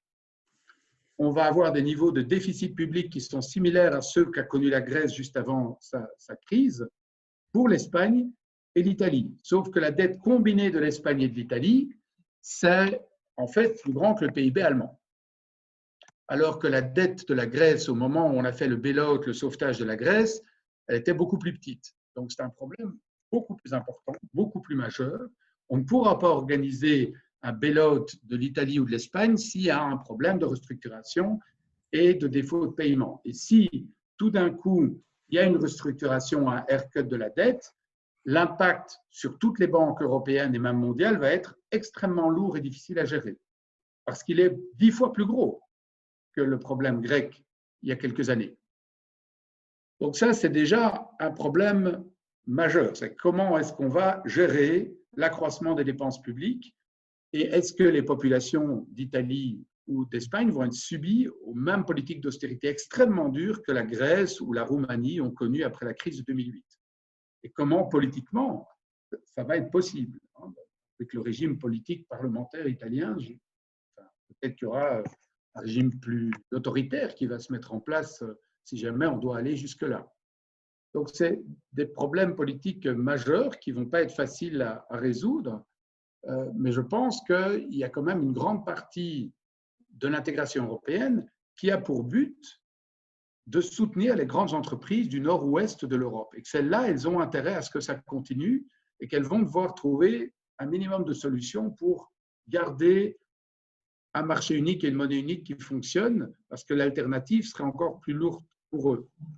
Alors, les souverainistes d'extrême droite en Espagne ou en Italie qui pensent qu'en sortant de l'euro, ça va être plus facile, sont soit d'une mauvaise foi ou d'une bêtise assez incroyable, je pense, parce qu'une grande partie de cette dette n'est pas libellée dans leur monnaie nationale. Donc, s'ils sortent de la zone euro, la dette va s'accroître de manière très, très grave. Et il est clair que ce ne sera pas plus facile pour eux d'emprunter. Et pour ça, il suffit de voir, hein, la Roumanie ou la Lettonie ne faisaient pas partie de la zone euro. Alors, personne en 2010 n'a parlé d'eux comme de la Grèce parce qu'ils étaient hors zone euro, mais leurs politiques d'austérité pour la Lettonie ou la Roumanie ont été encore pires que la Grèce. Donc, il y a eu des réductions de salaire de fonctionnaires de 25% contre 15% pour la Grèce dans ces pays-là. C'est des chutes, il faut regarder de ce point de vue-là, les chutes justement des indicateurs sociaux sont bien pires encore que pour la Grèce. Donc, croire que la sortie de la zone euro est une possibilité pour échapper à l'austérité fait pour moi preuve d'une très grande naïveté et que, évidemment, ça ne va pas résoudre le problème structurel de fond qui s'explique par le fait que le sud et l'est de l'Europe sont essentiellement des parties sous-développées, technologiquement en retard, et qu'il y a un échange inégal très fort entre la zone du nord de l'Europe et le sud et l'est de l'Europe, comme il y a un échange inégal entre l'Amérique centrale et les États-Unis, comme il y a un échange inégal entre le Japon et ses partenaires de l'ASEAN. Voilà, c'est ça le problème structurel. C'est un problème d'échange inégal entre des pays développés impérialistes et des pays qui subissent ça. Et les pays impérialistes développent en fait des politiques commerciales et des politiques monétaires qui sont les intérêts de leurs grandes multinationales. Et la zone euro et la construction européenne n'est pas différente de ça. Si on connaît la genèse de la construction du marché unique ou de la monnaie unique, on sait que la table ronde des industriels européens, la European Roundtable, qui en 1983 a créé la moitié de la législation pour le marché unique et que la Commission Delors l'a simplement copié-collé, c'est dans tous les livres d'histoire de la construction européenne. Quant au rôle des différents acteurs financiers pour la construction de la monnaie unique, avec Alexandre Lamfalussy et l'Institut monétaire européen et ses successeurs, c'est aussi quand même très très clair que les banques européennes étaient derrière la Bundesbank et d'autres, et que ça a été une zone euro qui a été faite aussi pour des multinationales et autres. Donc, elle tiendra probablement, mais je dirais que de toute façon, ce n'est pas le problème principal. Le problème principal aujourd'hui, c'est quand même qui va payer cette crise. Est-ce que ça va être, comme d'habitude, la population laborieuse, les pensionnés, les fonctionnaires, les employés, les travailleurs d'entreprise qui vont voir leurs conditions sociales se dégrader, des taxes augmenter, comme on l'a vu en Irlande, en Grèce, en Espagne, ou est-ce qu'on va s'attaquer aux détenteurs de capitaux qui ont quand même été à l'origine des crises financières qu'on a dû voir ces 20 dernières années? Et ça, je pense que ce n'est pas seulement un groupe d'économistes qui va déterminer ça.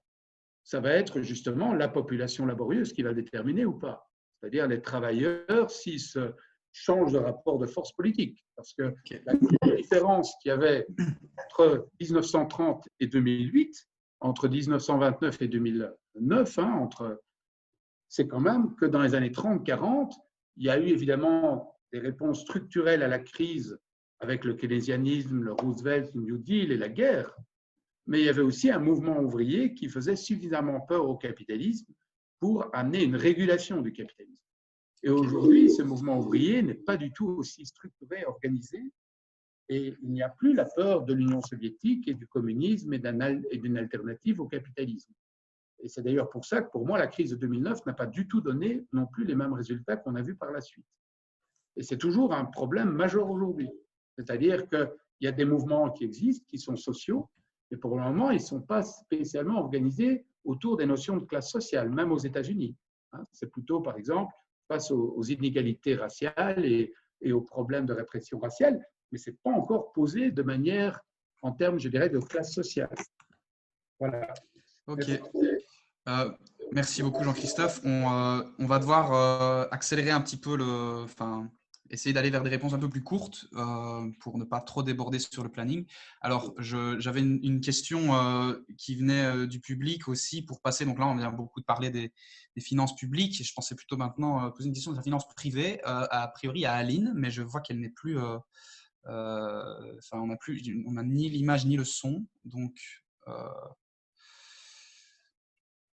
bon, ben voilà, je pense que c'était une question en gros de savoir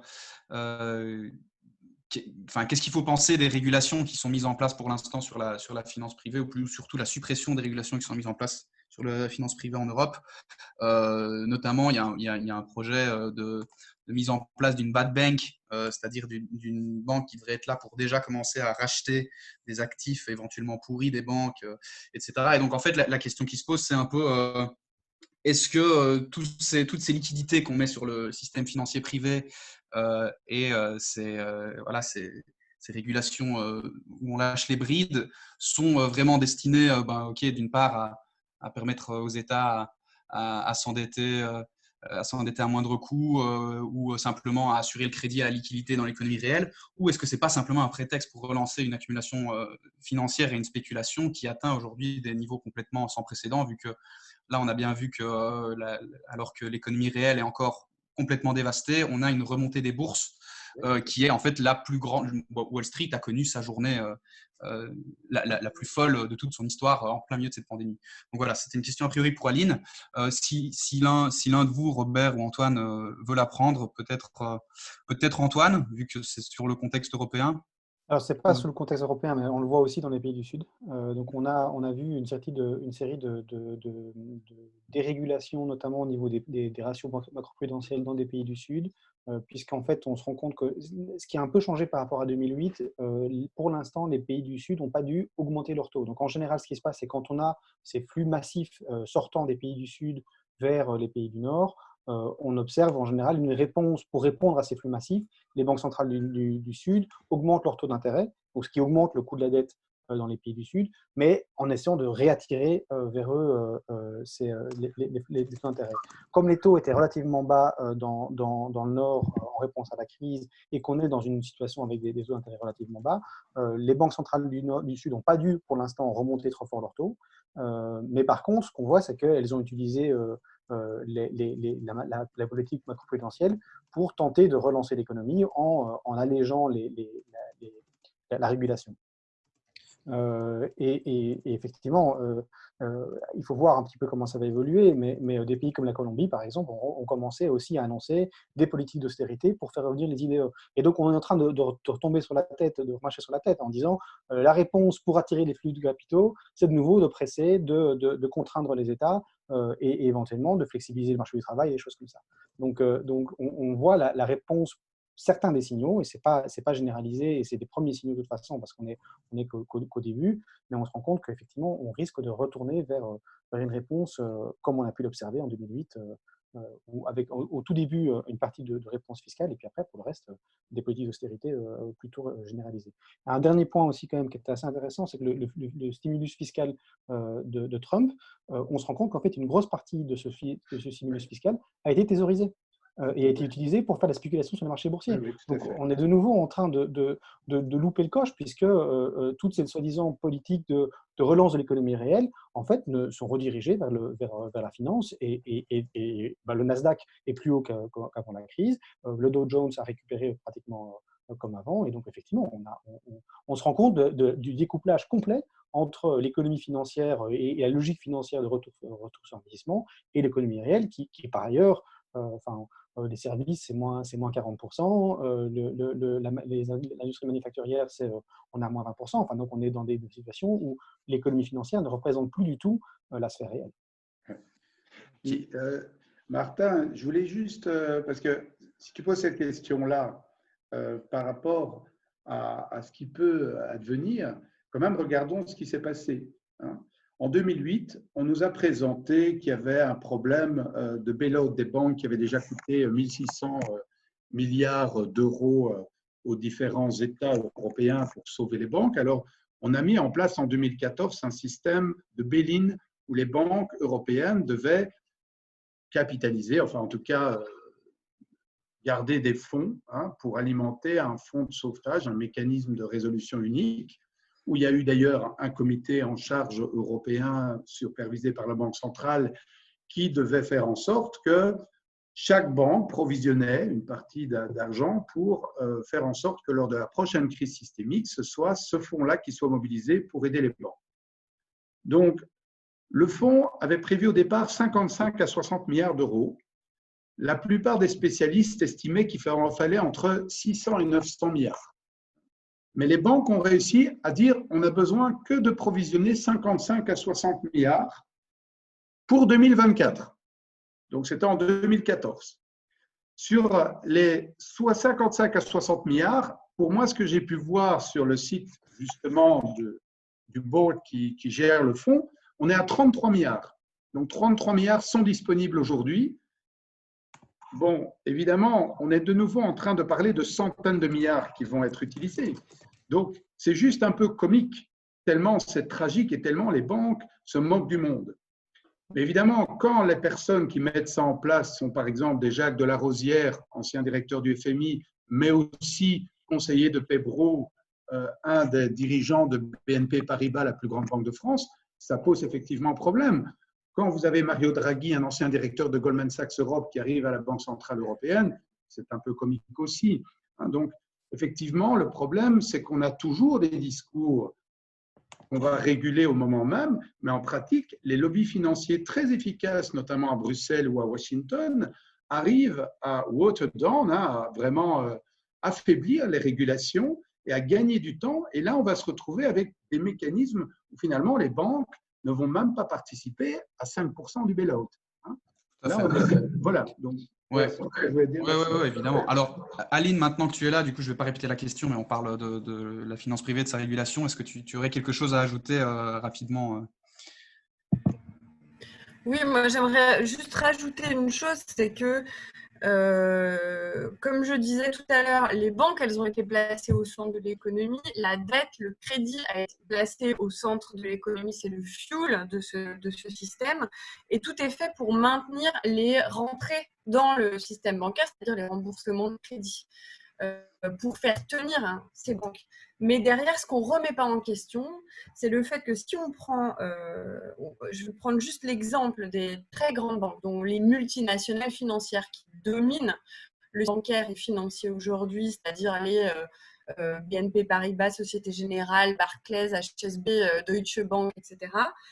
Ces banques-là, en fait, à 2/3, leur structure de financement, c'est de la dette. Elles empruntent sur les marchés financiers. Donc, quand on parle de bail-in, effectivement, elles empruntent 5% à peu près, c'est leur capital, hein, c'est-à-dire c'est les fonds propres apportés par les actionnaires.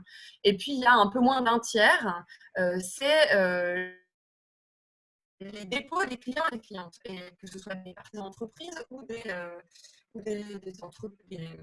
collectivités. Et donc, on a presque 2/3. C'est du financement qu'on appelle wholesale, du financement institutionnel fourni par d'autres banques, des sociétés d'assurance, des fonds de pension, des fonds spéculatifs type hedge fund, etc., etc. Par les réserves de cash colossales des multinationales, etc. Et donc, toutes ces institutions financières prêtent aux banques. Si on parle sérieusement de le capital des actionnaires ne suffit pas de toute façon. Enfin, à 4-5%, on va nulle part avec ça. Les dépôts des clients ne sont pas là pour faire du bail-in. Ce sont les dettes apportées par ces investisseurs institutionnels dans lesquelles on peut aller puiser pour absorber les pertes des banques. Et alors là, du coup, ça pose la question de qui va perdre de l'argent? À qui est-ce qu'on impose les pertes? Si on prend l'exemple des hedge funds, donc les fonds spéculatifs, c'est des fonds dans lesquels ne peuvent investir que des personnes hyper. Ce sont des fonds qui sont planqués dans les paradis fiscaux. On peut dire, mesure numéro 1, les ne récupèrent pas un bal. Terminé, on a fait un bail-in. On peut ensuite prendre certains fonds d'investissement et aller regarder, il y a qui derrière ces fonds d'investissement? Enfin, il n'y a que si on commence à questionner le remboursement de cette dette qu'on va savoir qui se trouve derrière et qu'on va être en mesure de déterminer à qui est-ce qu'on accepte de rembourser, à qui on n'accepte pas. Et que surtout, on va se poser la question de l'emprise que ce système a sur nous. Parce que c'est comme les petits propriétaires immobiliers dont je parlais tout à l'heure, qui vont râler et qui vont être dans une situation très compliquée si leurs locataires ne leur payent pas les loyers. En fait, on a une partie de la population qui est captive d'une logique qui n'est pas dans leur intérêt. Mais ça cache, c'est l'arbre qui cache la forêt, en fait. Il y a une petite partie de la population qui a investi dans des produits financiers. C'est vraiment dommage, parce que ça nous empêche d'avancer, en fait. À partir du moment où il y a des gens qui n'ont pas des gros revenus, qui n'ont pas beaucoup de patrimoine, mais qui ont des SICAV, qui ont un fonds de pension, qui ont une épargne pension, qui ont une assurance vie qui est placée sur les marchés financiers, si on dit la banque ne rembourse pas, ces gens-là vont dire bah non, on n'est pas d'accord en fait. Et alors, ils vont se désolidariser de la majorité de la population qui a intérêt à ce qu'on abandonne ses créances. Et donc, il faut qu'on arrive à se défaire de cette emprise-là, de cette capture politique en fait. Et c'est pour ça que c'est très important de parler de sécurité sociale aujourd'hui. C'est pour ça que c'est très important de parler de logement social aujourd'hui. C'est pour ça que c'est très important de parler de retraite par répartition aujourd'hui. Parce que c'est des moyens de ne pas être pris dans cette capture-là. Et c'est des moyens de dire, si les banques ne sont pas en mesure d'absorber leurs pertes, alors on met leurs créanciers à contribution et ce n'est pas grave. Ce n'est pas grave parce que les gens qui perdront leur argent, ce ne sont pas des gens dont la survie dépend du remboursement de ces créances. Voilà. Et je pense que c'est vraiment une question politique qui est cruciale aujourd'hui. Il faut vraiment qu'on ose rentrer là-dedans. Mais c'est une question qui est difficile. C'est une question qui est difficile, que ce soit pour les syndicats, que ce soit pour les unions de consommateurs, que ce soit pour les différentes forces sociales. On est tellement pris dans cette logique capitaliste, dans cette logique d'investissement, qu'on doit se confronter avec ces questions-là. Se confronter avec ces questions-là, sinon on n'arrivera jamais à se libérer de ce système. Voilà. Ok. Merci beaucoup pour ces perspectives, Aline. Du coup, on a eu une question du public que j'aimerais poser à Robert parce que c'est son créneau.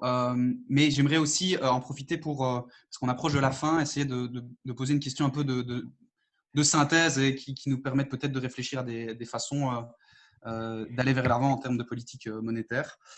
Donc, la question pour Robert, c'était qu'est-ce qu'on peut… est-ce qu'il y a eu des épisodes historiques de perte de confiance dans la monnaie et qu'est-ce qu'ils peuvent nous apprendre sur la crise actuelle. Donc voilà. Et alors au-delà de ça, et je t'invite aussi à y répondre, Robert, J'ai beaucoup aimé l'apport fait par Aline tout à l'heure sur cette incohérence totale entre les besoins sociaux et écologiques auxquels on est confronté et cette masse de capital toujours plus grande qui s'accumule. Et je dirais que le problème que je vois ici, c'est que notamment dans ce cadre qui a été présenté au début par Robert avec les ondes longues, l'idée d'un nouveau régime d'accumulation qui arrive, est-ce que justement aujourd'hui le défi, comme le disait Aline, ce n'est pas d'arrêter d'accumuler du capital et donc potentiellement d'utiliser la monnaie, la finance, mais de manière socialisée pour pouvoir transformer notre économie et répondre aux besoins sociaux de la population sans accumuler toujours plus. C'est-à-dire que le capital est un rapport social d'exploitation et d'accumulation infini. Est-ce qu'on ne pourrait pas avoir demain des politiques monétaires nouvelles qui nous permettent, parce que le capital c'est une chose, l'argent c'en est une autre, on peut utiliser l'argent sans forcément rentrer dans ce rapport social, dans cette logique délétère d'accumulation et d'exploitation. Et donc, est-ce qu'on ne pourrait pas avoir par exemple, de la monnaie publique qui sert aussi à financer des projets qui ne rapportent pas d'argent, mais qui permettent, par exemple, de démanteler des industries ou des projets qui, eux, sont extrêmement nocifs à l'environnement, pour pouvoir répondre à ces besoins-là. Comment est-ce que ça pourrait se mettre en place à l'échelle systémique et quelles en seraient les conséquences? Je pose ces deux questions à Robert et puis j'ouvre le débat à l'ensemble des intervenants avant de clôturer parce qu'on approche du timing qu'on s'était donné. Comment je peux répondre ça en 5 minutes? Mais finalement, la monnaie, c'est une institution sociale. Okay? Ce n'est pas quelque chose qui arrive comme les dieux. C'est fait par nous. Et il y a toujours des régimes monétaires historiquement. Il y a toutes des formes différentes de la monnaie. La monnaie peut être organisée politiquement. Elle est toujours organisée politiquement. Hein. Et la monnaie peut changer. Hein. La monnaie est là pour régler des rapports sociaux, des indépendances et des conflits. Il y a toute une dimension politique pour démocratiser le système monétaire. Ça veut dire aussi des banques. Okay? Par exemple, aujourd'hui, aux États-Unis, un grand programme fiscal, c'était le Pandemic Payment Protection, et ça se fait par les banques et pour les petites entreprises. Mais les banques n'ont pas de rapport avec les petites entreprises, sauf les banques de base, les community banks, les credit unions, qui sont beaucoup plus politiques à la gauche, mais ils sont très petits parce qu'ils étaient marginalisés pendant ce régime financiarisé. Okay? Ça veut dire qu'on a besoin actuellement aux États-Unis, par exemple, d'avoir toute une haute infrastructure des banques sociaux, des banques coopératives, des banques mutualisées qu'on a eu dans le 19e siècle, mais pas aujourd'hui. Okay? Et ça veut dire qu'il y a déjà des pressions et des tensions, qu'il y a un système bancaire totalement concentré et totalement biaisé, okay? qui ne correspond pas aux besoins des localités ou des mécanismes sociaux qui se forment dans cette crise. La confiance de la monnaie, c'est aussi crucial, okay? Parce qu'aujourd'hui, c'est lié aux banques. Hein? Les banques sont au cœur du système, les banques sont aussi les émetteurs principaux de la monnaie. Et comme déjà Jean-Christophe a évoqué, il y a aussi un problème où il y a une socialisation des risques et socialisation des pertes par les banques centraux qui changent la nature des banques centraux. Okay? Et où les bilans des banques centrales sont 10 fois plus grands qu'avant. Ils ont déjà quadruplé après 2007-2008. Ils vont se tripler encore. Et comme ça, pour la socialisation des pertes et des risques, ils sont essentiels, mais ça met en cause leur indépendance et aussi leur solvabilité. Okay? Normalement, les crises monétaires sont toujours dans la confiance, des crises hyperinflation, mais on n'a pas ce problème aujourd'hui. On a un problème déflationniste, des dettes où les dettes deviennent trop lourdes et la Banque centrale socialise des pertes et c'est affaibli. Et comme ça, tu as tout à fait nouvelle crise de confiance monétaire qui augmente les pressions d'avoir une monnaie plus sociale et plus politique et plus solidaire. Okay? Et ça peut s'arranger, ça peut s'arranger. Et ça peut s'arranger aussi au niveau international. Dernier point, c'est que nous avons aujourd'hui une hiérarchie monétaire internationale, une hiérarchie écologique sociale, et les deux hiérarchies sont en conflit. Et ça ne s'est pas réglé avec les protectionnismes nationalistes, ni avec un capitalisme multipolaire qui n'est pas coordonné. Okay? Ça veut dire qu'on a des grandes questions de coordination globale. Face aussi et ça se joue avec les menaces globales. Les pandémies, c'est une menace qui dure. Les guerres commerciales, c'est une menace qui dure. L'échauffement climatique, c'est une menace qui dure. Okay? Et tout ça nécessite des actions locales et aussi une gouvernance globale. Et cette tension va se jouer. Ça peut se jouer même avec une troisième guerre mondiale. On ne sait pas. Les tensions sont extrêmement augmentées avec ce choc que nous vivons actuellement. Mais les questions sont ouvertes. On ne sait pas du tout quelle constellation de forces, mais il faut bien en 10 jours, il y a eu un mouvement social explosé aux États-Unis qui c'est lentement au-dessous des surfaces à mobiliser pour exploser. Okay? Et ce n'est pas que pour la justice raciale, c'est aussi contre l'inégalité que le Covid a démontré si vivement. Okay? Et aussi la manque de politique de la droite. Okay? Il a une faillite de néolibéralisme. Okay? Ils n'ont pas des idées. Et comme ça, tu as un vacuum énorme qui a fait exploser ce mouvement de jeunes. C'est un mouvement de jeunes. Okay? C'est la génération pandémie qui déjà se mobilise. Okay? Dans une façon vraiment étonnante. Hier, il y a eu des démonstrations pendant une pandémie dans 430 villes américaines. Et ça, c'est énorme. Ça veut dire qu'on vit aujourd'hui dans une pandémie dans les tailles comme la flux espagnole dans 1918-1919, avec des niveaux de chômage au milieu de Grande Dépression, et avec un mouvement social qui est à la taille des années 60. Ça, ce n'est pas une situation durablement stable. Ça veut dire que ça ouvre des choses, et y compris la monnaie sociale. Je ne sais pas si je fais sens, mais c'est quand même en tout cas, un moment que je n'ai jamais vécu. J'ai 68 ans. La nouvelle génération est là.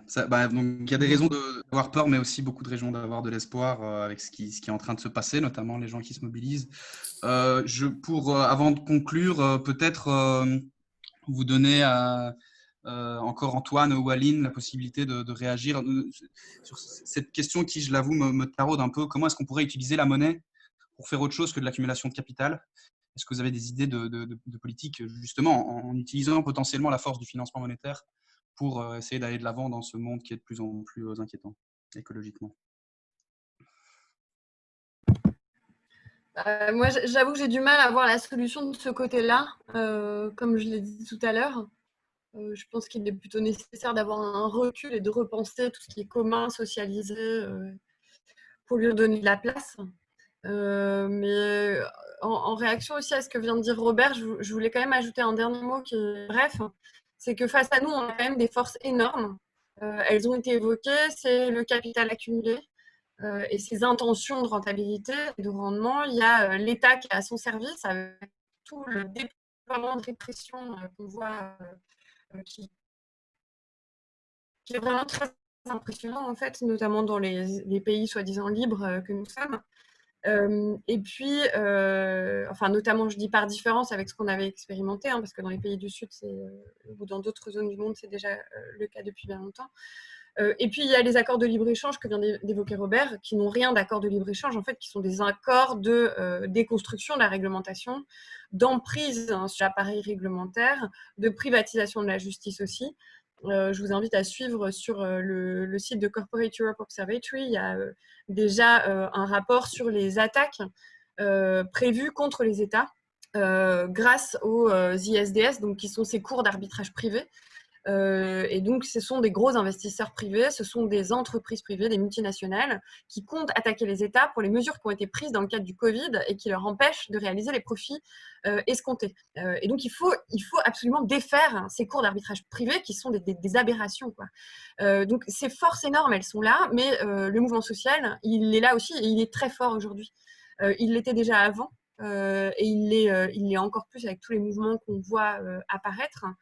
Je voudrais juste dire qu'à part le soutenir, y participer, qui me paraît une nécessité vitale, par les bouts qui nous semblent le plus convenir à nos aspirations, à nos sensibilités, je pense que c'est vraiment nécessaire de ne pas faire l'impasse sur les enjeux bancaires et financiers à l'intérieur de ces luttes.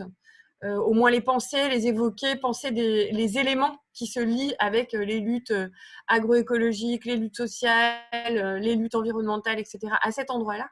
Parce que si on ne pense pas cette partie du fonctionnement de notre société, de notre économie, on risque de se rater, quoi. Et donc, voilà. Mais je crois vraiment qu'il y a quelque chose qui se joue maintenant et dans les forces contraires, on en voit de très belles émerger. Merci Aline. Antoine, peut-être le mot de la fin. Oui, alors moi je pense que je n'ai pas une réponse non plus extrêmement claire, mais je pense que j'ai des éléments de réponse. Le premier point que je voulais faire, c'est que je pense qu'il est vraiment important d'éviter d'utiliser trop la dichotomie politique monétaire versus politique fiscale. Je pense qu'il y a un lien très fort entre les deux et que donc ne parler que de politique monétaire pour répondre, c'est un peu dommage parce qu'en fait on loupe une part du débat et justement les interactions entre politique monétaire et fiscale. Et donc ça permet de questionner aussi le rôle des institutions de la Banque centrale par exemple, dans le contexte actuel. La deuxième, c'est que la réponse, en fait, elle est d'essayer de reconnecter l'économie réelle avec l'économie financière. On voit qu'il y a eu beaucoup d'exemples et beaucoup de tentatives. On peut parler de monnaie libre, on peut parler de monnaie hélicoptère, on peut parler de monnaie fondante, qui ont beaucoup d'exemples comme ça de tentatives. Pour l'instant, elles ont à chaque fois échoué. Donc, c'est pas, on voit qu'il y a des initiatives, mais ce n'est pas nécessairement toujours réussi. Mais je pense que là derrière, dans tous les cas, il faut parvenir à re-questionner cette espèce d'hypothèse de la neutralité de la Banque centrale. Parce que comme la monnaie est une chose sociale, il n'y a pas de neutralité. Et donc, en aucun cas, je pense qu'il faut re-questionner ça de nouveau aussi, quoi. Donc, c'est voir la Banque centrale, les politiques monétaires comme en interaction avec les politiques fiscales, et puis surtout pas supposer que la politique monétaire est neutre. C'est un peu hypocrite comme positionnement. Deux autres pistes qui me semblent intéressantes d'explorer. D'abord, c'est questionner les indicateurs. Donc, remettre en question le PIB comme indicateur de croissance ou de bien-être. Et donc, si on ne fait pas ça, d'introduire des dimensions de soutenabilité dans les indicateurs, on va se perdre. Et pour répondre un peu à la questionnement de Robert entre le global et le local, c'est l'approche des communs. C'est l'approche par les communs, quoi. Ça, c'est évident que répondre à ces questions de gouvernance, répondre à ces questions de différents niveaux d'échelle, de polycentrisme, etc., c'est l'approche par les communs qui va nous aider à aller plus loin là-dessus. Et finalement, et là je vais un peu prêcher pour ma chapelle et vous me pardonnerez ça, je pense que le rôle des institutions bancaires, notamment des banques publiques et des banques de développement, sont fondamentales en interaction avec les banques centrales dans ce cas-ci, pour la réponse à la crise. Si on ne se base que sur le marché privé pour répondre, on ne va pas s'en sortir. Donc voilà, je pense qu'à ce niveau-là, les banques centrales, en interaction avec les banques de développement et les banques publiques, et une refonte du système monétaire international, c'est clairement des indications vers essayer de reconnecter un peu ces deux mondes qui, pour l'instant, sont tout à fait découplés. Un grand merci. Voilà, là, on a déjà explosé notre budget temps, donc on va mettre un terme à ce webinaire. Merci beaucoup à tous les intervenants et intervenantes d'avoir donné de leur temps et répondu aux questions. Merci à vous d'en avoir posé. Vous étiez nombreux sur Facebook et sur Zoom. N'oubliez pas que la semaine prochaine, ou c'est la semaine d'après, Julien, quelle est la date du prochain webinaire? On a encore un dernier webinaire prévu qui portera, lui, spécifiquement sur la dimension écologique. Est-ce que la relance post-coronavirus peut vraiment être écologique? Et si oui, à quelles conditions? Donc, Julien, pour la date, c'est C'est le vendredi 19 à 16h30. Voilà. Donc, on communiquera sur Facebook et par d'autres canaux. N'hésitez pas à suivre notre page. Et voilà, on vous souhaite un très bon week-end à tous. Merci. Au revoir. Week-end. Au revoir. Au revoir. Au Au revoir. revoir.